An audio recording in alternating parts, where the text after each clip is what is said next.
o leite que é alimento de bezerro, porque no leite da vaca existem hormônios específicos para o crescimento da célula de um bezerro. No leite humano existe substâncias para o crescimento de uma célula de uma criança. Aliás, o ser humano é o único mamífero adulto que mama, que embora sendo filho da mãe, mama o leite da vaca. Então você percebe que, por exemplo, até os 2 anos, nós produzimos lactase, que é uma enzima que vai desdobrar as moléculas de lactose, mas depois disso não produzimos mais.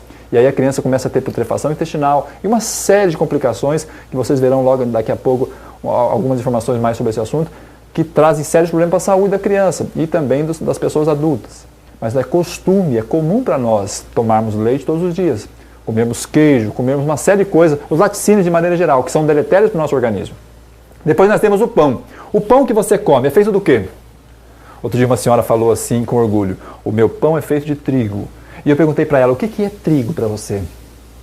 Porque trigo para mim é um cereal composto de 3 partes, farelo, germe e amido. O farelo tem fibra, no germe tem vitaminas, sais minerais e o amido é a parte que vai trazer energia para o corpo. O seu pão é feito de trigo ou é feito de amido de trigo, farinha branca, que só engorda e dá diabetes, que não tem nutrientes. Quando a gente fala isso, as pessoas ficam preocupadas e começam a observar que as coisas não andam muito bem para o lado dela e existem motivos para isso. Agora, café, leite, pão branco e a famosa margarina, não é? A margarina é feita de osso moído com soda cáustica. Se você observar lá, você vai ver na fórmula os aditivos químicos terríveis que tem. Mas se você não passar no pão, a criança não come, porque é estimulante e a criança sente falta. Nós podemos mudar isso, modificando os nossos hábitos. Mas uma outra senhora perguntou assim, mas eu vou comer o que então, afinal de contas? Eu disse para ela, olha, eu vou dar aqui uma dica para a senhora. Amanhã de manhã, quando você acordar, isso serve para você também como exemplo, faça um teste, eu quero que você faça um teste. Não precisa nem acreditar no que eu estou falando, faça um teste, porque tudo que eu estou dizendo para vocês, eu aprendi na prática. Um dia, eu fui baixar 4 horas da manhã, 4 horas da madrugada, num pronto-socorro, com taquicardia e falta de ar. Fiquei 2 anos e meio com esse problema, tendo ataques constantes. E indo para os pronto-socorros, indo para os médicos, tomando medicamento, e a minha vida só mudou quando eu mudei o meu estilo de vida. Então o mesmo pode estar acontecendo com você hoje. No momento em que eu estava com síndrome de pânico, depois de alguns meses, não sabendo mais o que fazer, eu fui levado então para uma clínica. E nessa clínica eu comecei a aprender tudo que eu estou tentando passar para vocês hoje. E isso foi que mudou a minha vida, que mudou a mudança do meu estilo de vida. Então se você observar, você vê que se houver mudança no estilo de vida, há mudança também na saúde. E eu falei para ela, levanta amanhã de manhã, em vez de comer pão branco com café e leite, coloque no seu prato, um prato bonito, coloca 2, 3 bananas amassadas, 2 colheres de farelo farelo de aveia, 1 colher de farelo de trigo, 1 colher de germe de trigo e 2 colheres de semente de linhaça moída. É excelente para o intestino. Aí você amassa bem, se você quiser colocar um pouco de mel também pode, amassa bem, agradece porque você tem o que comer hoje e mastigando bem, coma isso 7 horas da manhã. Eu quero ver você sentir fome antes do meio-dia. Tem pessoas, vem cá comigo, tem pessoas que levantam de manhã cedo, comem 4 pães com manteiga e quando é 9 horas da manhã, está comendo coxinha na rua de novo. Por que tem fome de novo? Porque o cérebro não é bobo. O cérebro sabe que não tem nutriente e ele vai pedir. E o resultado disso será o quê? Obesidade, diabetes, hipertensão. Então, coma os alimentos corretos. Coma aveia com farelo de trigo, germe de trigo, mel, banana de manhã cedo. Um exemplo que eu estou dando. E eu quero ver você sentir fome antes do meio-dia. É simples, a máquina responde aquilo que nós colocamos para dentro. O nosso sangue de amanhã será o que nós comemos hoje. Se nós comemos café com leite e pão branco hoje, o sangue de amanhã vai ser esse sangue deletério. E as nossas células não terão força, não terão ânimo, não terão disposição. Você vai estar naquele estado mórbido, emocional, batido, para baixo, diminuído. Então tudo está relacionado com isso. E nós temos que levar em consideração todos esses fatores para que nós possamos ter saúde e disposição. Se nós não fizermos isso, não vai dar certo. Mas aí, falando sobre esse assunto, outro dia um rapaz falou assim, eu comer farelo, mas eu não sou boi. Algumas pessoas acham estranho comer farelo de trigo com aveia de manhã cedo. E eu falei assim, me responda uma coisa, senhor, quantas vezes o senhor come por dia?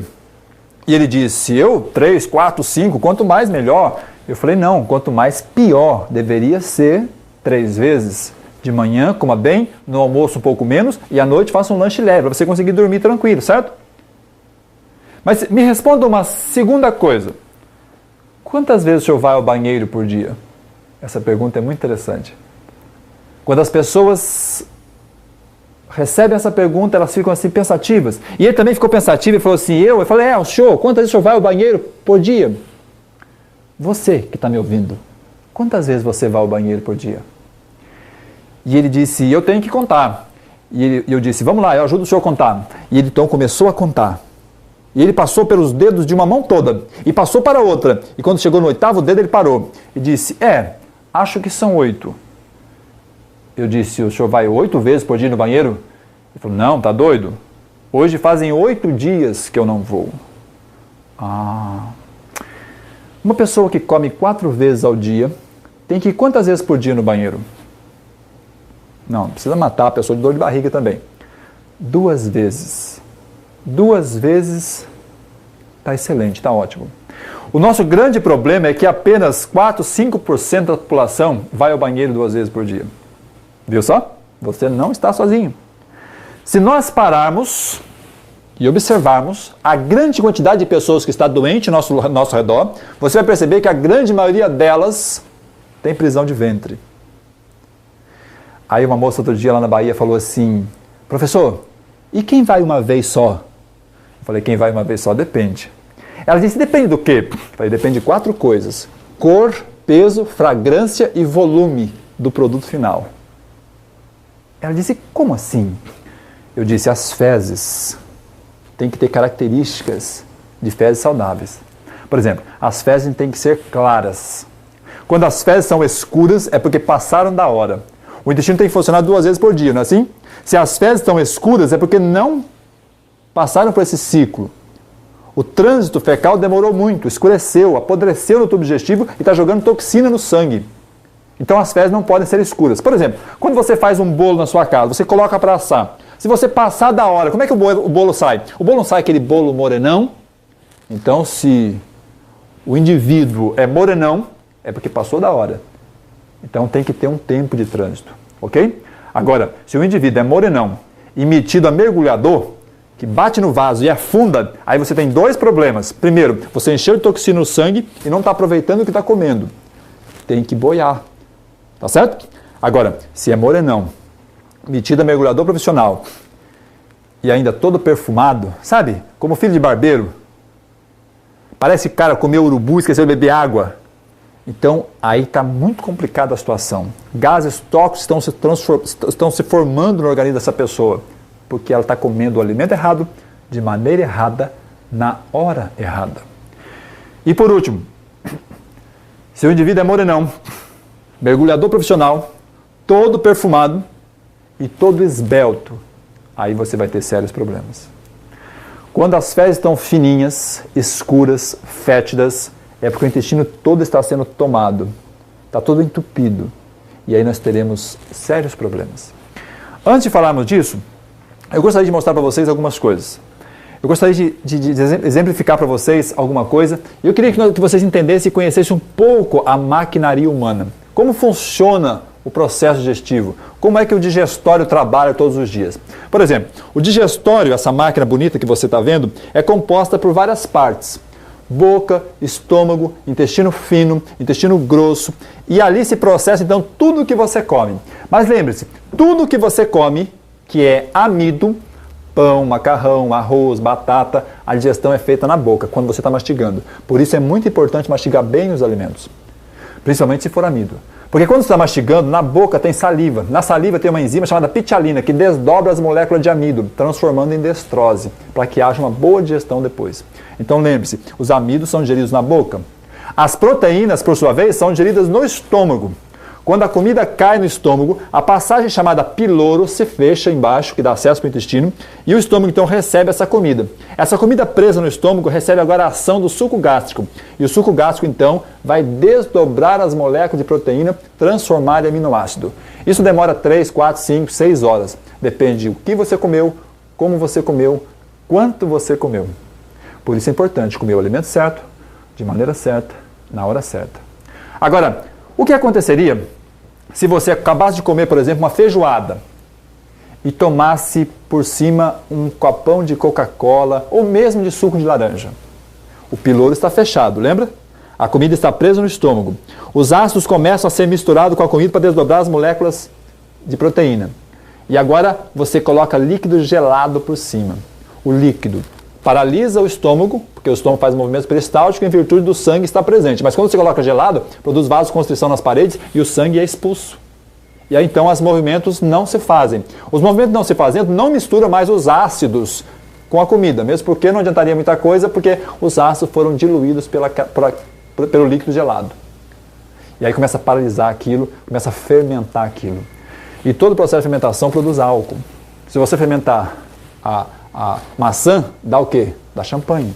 Se você fermentar uva, dá vinho. Se você fermentar cana-de-açúcar, dá cachaça. Se você fermentar arroz, feijão, carne, salada, ovos, dá álcool. Esse álcool vai para a corrente sanguínea e vai começar um processo de destruição das suas células a nível global orgânico. Então observe que coisa interessante, muitas vezes não paramos para pensar. Mas todas as vezes que você come frutas, por exemplo, se você comer 5 maçãs agora, daqui a 40 minutos está com fome de novo. Por quê? Se você comer 10 caroços de amendoim, daqui a 2 horas está rotando amendoim ainda. Mas se você comer 4, 5 maçãs agora, daqui a 40 minutos você está com fome de novo. Por que isso acontece? Porque quando você come maçã, a maçã não é digerida nem na boca e nem no estômago. As frutas em geral, com exceção de banana que tem mais carboidrato. Mas quando você come abacaxi inteiro, quando você come 5 maçãs ou 5 peras, 5 frutas convencionais, quando ela cai no seu estômago, o estômago, ao invés de fechar o piloro, ela abre o piloro. Por quê? Porque a máquina é perfeita. O cérebro, quando vê que a fruta está no estômago, ao invés de fechar o piloro, ele abre para a fruta descer para o intestino delgado. Porque é lá no intestino delgado que se faz o desdobramento molecular de frutas, aproveitamento das frutas. Porque a fruta tem muitos sais minerais. Os sais minerais, em contato com a oxigenação, ela oxida. E é o que acontece quando você corta uma maçã e deixa exposta na mesa. A maçã fica escura, porque oxida na presença de oxigênio. Para que isso não aconteça no nosso estômago, que tem oxigênio, o piloro que estava fechado rapidamente se abre e a maçã desce direto para o intestino delgado, para ser absorvido rapidamente neste ambiente, que é alcalino e não tem oxigenação.